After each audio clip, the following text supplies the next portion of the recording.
नमस्कार। Book audio आपके लिए लेकर आया है साहित्य जगत के महान लेखक मुंशी प्रेमचंद की कहानियों का कारवा। इन्हीं अद्वितीय कहानियों के खजाने में से आज की पेशकश है दूध का दाम, मेरी यानी सोनल प्रसाद की आवाज। अब बड़े बड़े शहरों में दाइया, नर्से और लेडी डॉक्टर सभी पैदा हो गए हैं, लेकिन देहातों में जच्चे खानों पर अभी तक भंगिनों का ही प्रभुत्व है और निकट भविष्य में इसमें कोई तब्दीली होने की आशा नहीं। बाबू महेशनाथ अपने गांव के जमींदार थे, शिक्षित थे और जच्चे खानों में सुधार की आवश्यकता को मानते थे, लेकिन इसमें जो बाधाएं थी उन पर कैसे विजय पाते। कोई नर्स देहात में जाने राजी न हुई और बहुत कहने सुनने से राजी भी हुई तो इतनी लंबी चौड़ी फीस मांगी कि बाबू साहब को सिर झुकाकर चले आने के सिवा और कुछ न सूझा। लेडी डॉक्टर के पास जाने की उन्हें हिम्मत न पड़ी। उसकी फीस पूरी करने के लिए तो शायद बाबू साहब को अपनी आधी जायदाद बेचनी पड़ती। इसलिए जब 3 कन्याओं के बाद वह चौथा लड़का पैदा हुआ तो फिर वही गुदड़ था और वही गुदड़ की बहू। बच्चे अक्सर रात ही को पैदा होते हैं। एक दिन आधी रात को चपरासी ने गुदड़ के द्वार पर ऐसी हाक लगाई कि पास पड़ोस में भी जाग पड़ गई। लड़की न थी कि मरी आवाज से पुकारता। गुदड़ के घर में इस शुभ अवसर के लिए महीनों से तैयारी हो रही थी। भय था तो यही कि फिर बेटी न हो जाए, नहीं तो वही बंधा हुआ 1 रुपया और एक साड़ी मिलकर रह जाएगी। इस विषय में स्त्री पुरुष में कितनी ही बार झगड़ा हो चुका था, शर्त लग चुकी थी। स्त्री कहती थी, अगर अब की बेटा न हो तो मुंह न दिखाओ। हाँ, मुंह न दिखाओ, सारे लक्षण बेटे के हैं। और गुदड़ कहता था, देख लेना बेटी होगी और बीच खेत बेटी होगी। बेटा निकले तो मूछे मूंझ लूं। हाँ, मूछे मूंझ लूं। शायद गुदड़ समझता था कि इस तरह अपनी स्त्री में पुत्र कामना को बलवान करके वो बेटे की अवाई के लिए रास्ता साफ कर रहा है। भूंगी बोली, अब मूंझ मूंझ ले दाढ़ी जार। कहती थी, बेटा होगा। सुनता ही न था, अपनी ही रट लगाए जाता था।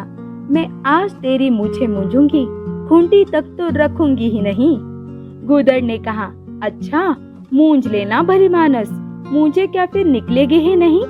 तीसरे दिन देख लेना, फिर जो की त्यों है, मगर जो कुछ मिलेगा उसमें आधा रख लूंगा, कह देता हूँ। भूंगी ने अंगूठा दिखाया और अपने 3 महीने के बालक को गुदड़ के सुपुर्द कर सिपाही के साथ चल खड़ी हुई। गुदड़ ने पुकारा, अरे सुन तो, कहाँ भागी जाती है? मुझे भी बधाई बजाने जाना पड़ेगा, इसे कौन संभालेगा? भूंगी ने दूर ही से कहा, इसे वही धरती पर सुला देना, मैं आके दूध पिला जाऊंगी। महेशनाथ के यहाँ अब भी भूंगी की खूब खातिरदारियां होने लगी। सवेरे हरीरा मिलता, दोपहर को पूरिया और हलवा, तीसरे पहर को फिर और रात को फिर, और गुदड़ को भी भरपूर परोसा मिलता था। भूंगी अपने बच्चे को दिन रात में 1-2 बार में ज्यादा न पिला सकती थी। उसके लिए ऊपर के दूध का प्रबंध था। भूंगी का दूध बाबू साहब का भाग्यवान बालक पीता था और यह सिलसिला 12वें दिन भी न बंद हुआ।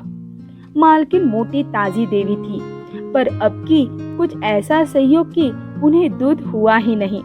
तीनों लड़कियों की बार इतने इफरात से दूध होता था कि लड़कियों को बदहजमी हो जाती थी। अब की एक बूंद नहीं। भूंगी दाई भी थी और दूध पिलाई भी। मालकिन कहती, भूंगी हमारे बच्चे को पाल दे, फिर जब तक तू जिए बैठी खाती रहना। 5 बीघे माफी दिलवा दूंगी, नाती पोते तक चैन करेंगे। और भूंगी का लाडला ऊपर का दूध हजम न कर सकने के कारण बार बार उल्टी करता और दिन दिन दुबला होता जाता था।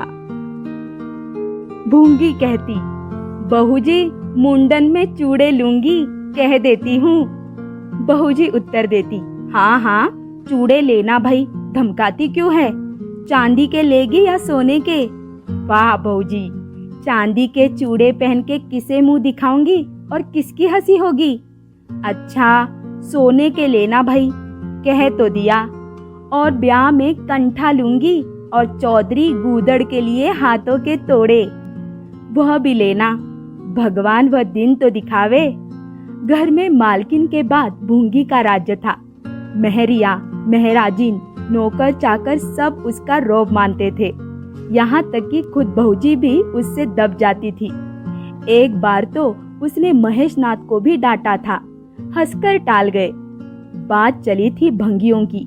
महेशनाथ ने कहा था, दुनिया में और चाहे जो कुछ हो जाए, भंगी भंगी ही रहेंगे, इन्हें आदमी बनाना कठिन है। इस पर भूंगी ने कहा था, मालिक, भंगी तो बड़ों बड़ों को आदमी बनाते हैं, उन्हें कोई क्या आदमी बनाए। यह गुस्ताखी करके किसी दूसरे अवसर पर भला भूंगी के सिर के बाल बच सकते थे, लेकिन आज बाबू साहब ठठाकर हंसे और बोले, भूंगी बात बड़े पते की कहती है। भूंगी का शासनकाल साल भर से आगे न चल सका। देवताओं ने बालक के भंगिन का दूध पीने पर आपत्ति की। मोटे राम शास्त्री तो प्रायश्चित्त का प्रस्ताव कर बैठे। दूध तो छुड़ा दिया गया, लेकिन प्रायश्चित्त की बात हंसी में उड़ गई। महेशनाथ ने फटकार कर कहा, प्रायश्चित्त की बात खूब कही शास्त्री जी। कल तक उसी भंगिन का खून पीकर पला, अब उसमें छूत घुस गई। वाह रे आपका धर्म। शास्त्री जी शीका फटकार कर बोले, यह सत्य है। वह कल तक भंगिन का रक्त पीकर पला, मांस खाकर पला, यह भी सत्य है। लेकिन कल की बात कल थी, आज की बात आज।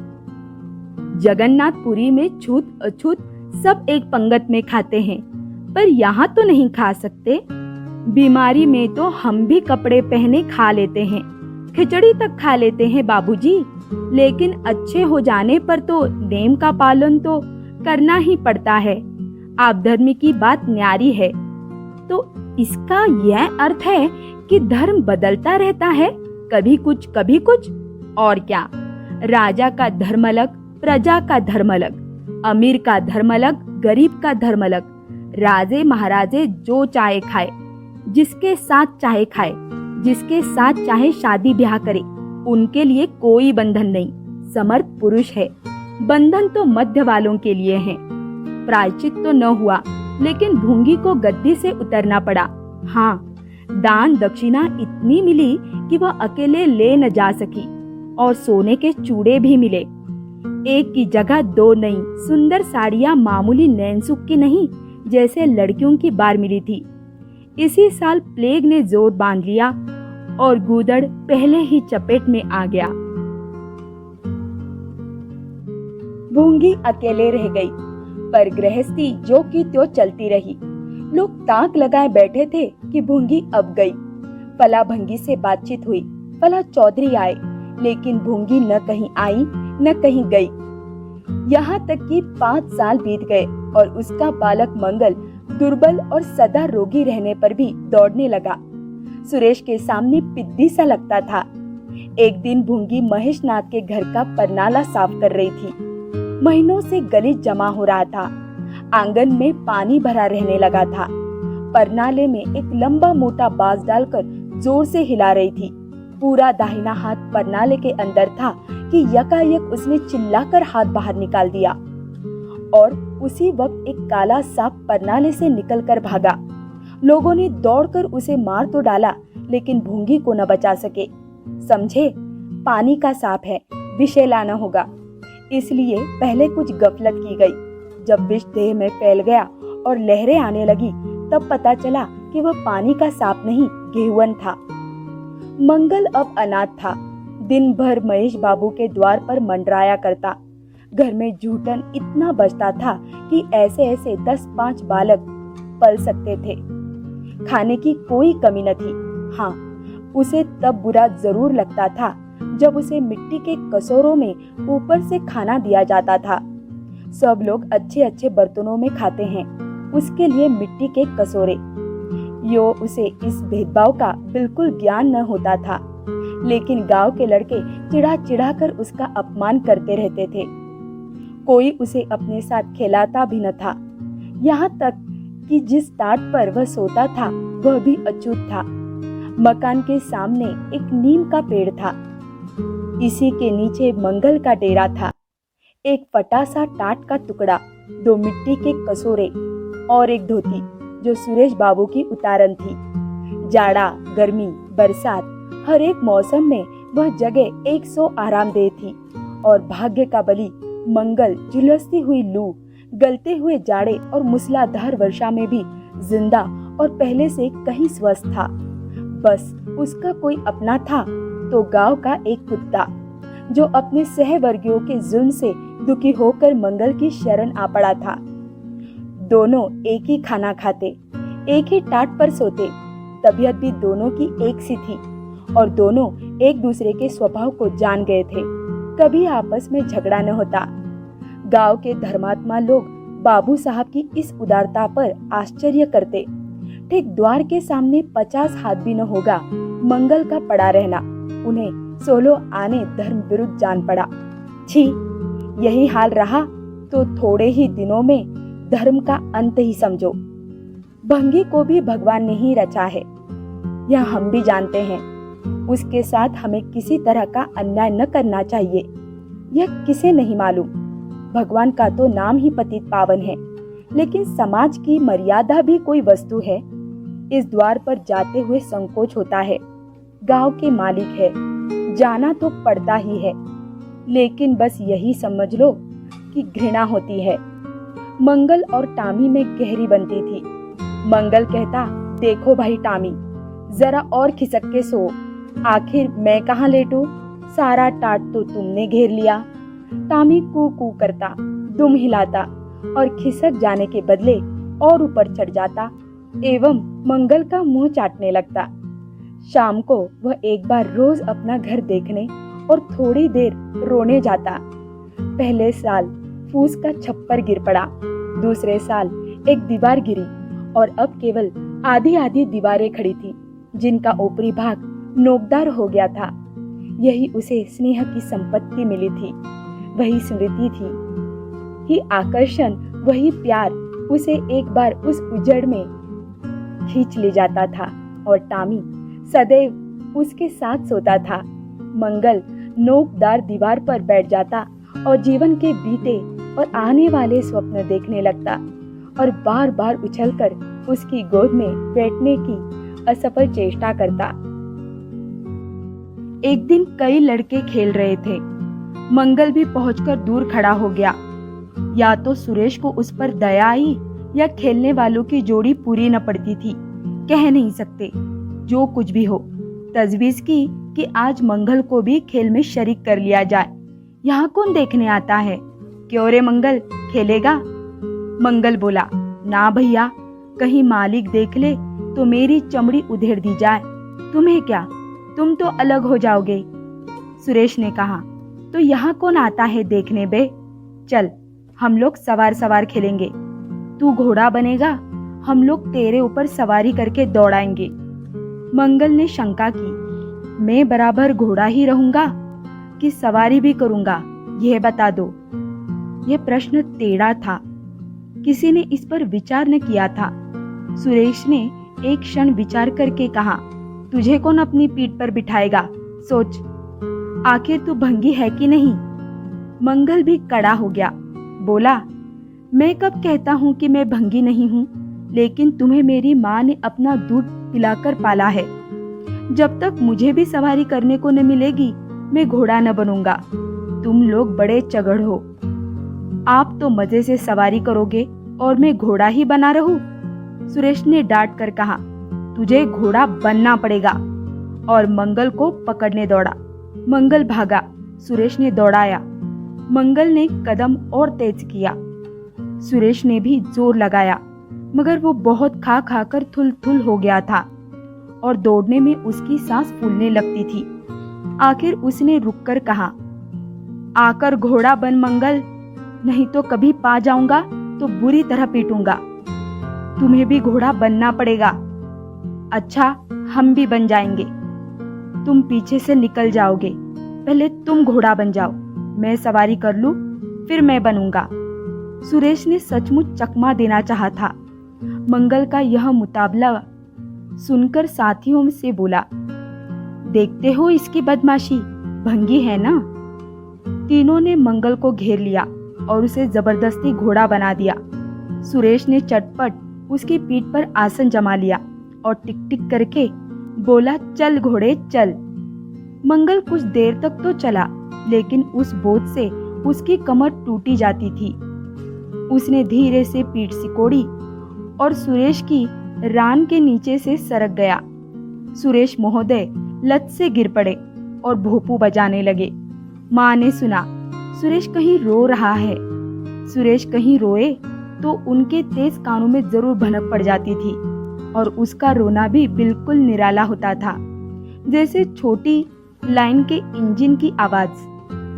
मेहरी से बोली, देख तो सुरेश कहीं रो रहा है, पूछ तो किसने मारा है। इतने में सुरेश खुद आंखें मलता हुआ आया। उसे जब रोने का अवसर मिलता था तो माँ के पास फरियाद लेकर जरूर आता था।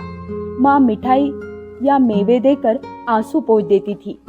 अब थे तो 8 साल के, मगर थे बिल्कुल गावदी। हद से ज्यादा प्यार ने उसकी बुद्धि के साथ वही किया था जो हद से ज्यादा भोजन ने उसकी देह के साथ। माँ ने पूछा, क्यों रोता है सुरेश, किसने मारा? सुरेश ने रो कर कहा, मंगल ने छू दिया। माँ को विश्वास न आया। मंगल इतना निरीह था कि उससे किसी तरह की शरारत की शंका न होती थी, लेकिन जब सुरेश कस्में खाने लगा तो विश्वास करना लाजिम हो गया। मंगल को बुलाकर डांटा, क्यों रे मंगल, अब तुझे बदमाशी सूझने लगी? मैंने तुझसे कहा था सुरेश को कभी मत छूना, याद है कि नहीं? बोल। मंगल ने दबी आवाज से कहा, याद क्यों नहीं है? तो फिर तूने उसे क्यों छुआ? मैंने नहीं छुआ। तूने नहीं छुआ तो वह रोता क्यों था? गिर पड़े, इससे रोने लगे। चोरी और सीना जोरी? देवी जी दांत पीसकर रह गई।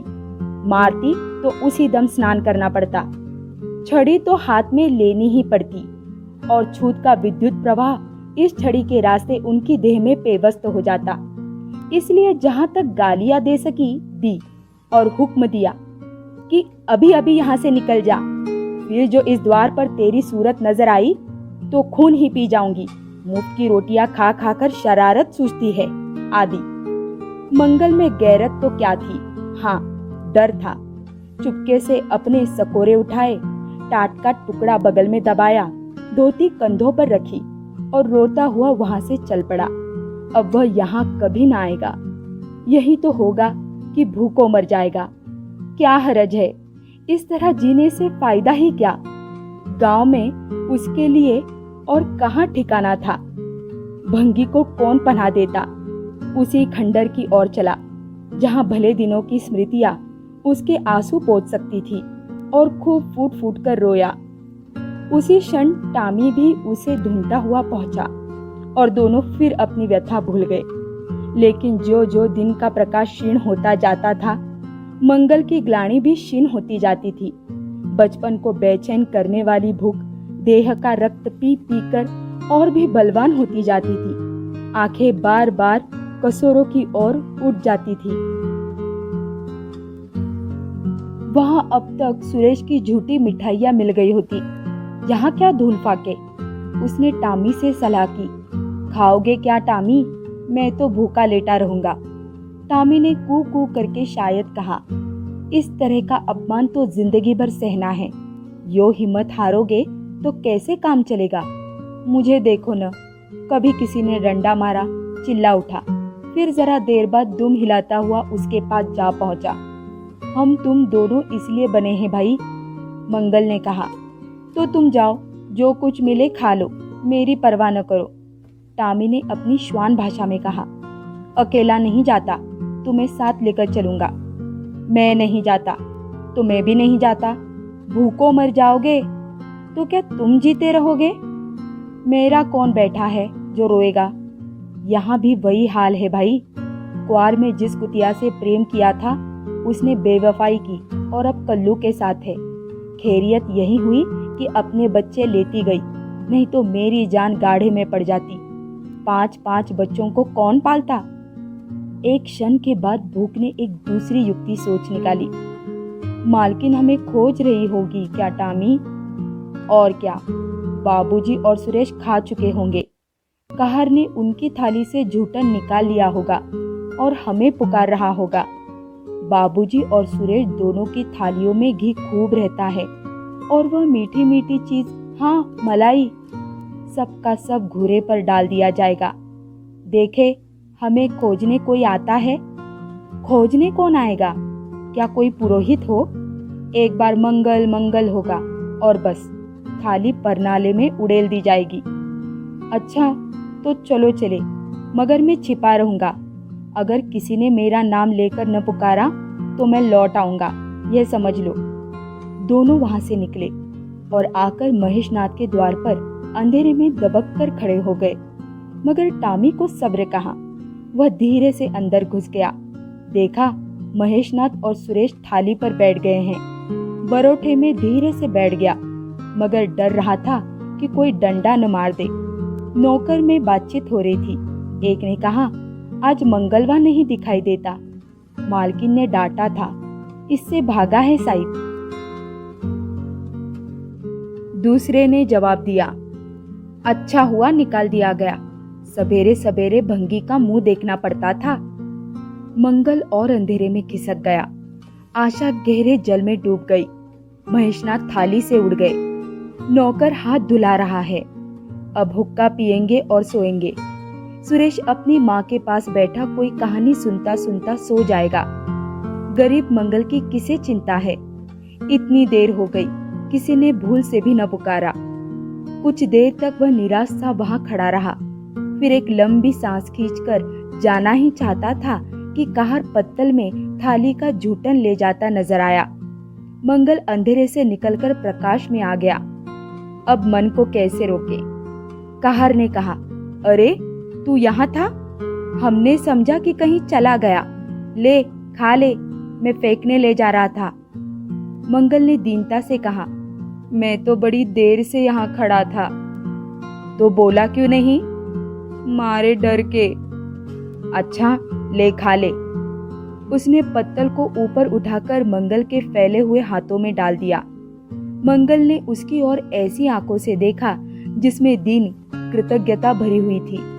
टॉमी भी अंदर से निकल आया था। दोनों वही नीम के नीचे पत्तल में खाने लगे। मंगल ने एक हाथ से टॉमी का सिर सहलाकर कहा, देखा, पेट की आग ऐसी होती है। यह लात की मारी हुई रोटियां भी न मिलती तो क्या करते? टॉमी ने दुम हिला दी। सुरेश को अम्मा ने पाला था। टॉमी ने फिर दुम हिलाई। लोग कहते हैं दूध का दाम कोई नहीं चुका सकता और मुझे दूध का ये दाम मिल रहा है। टॉमी ने फिर दुम हिलाई।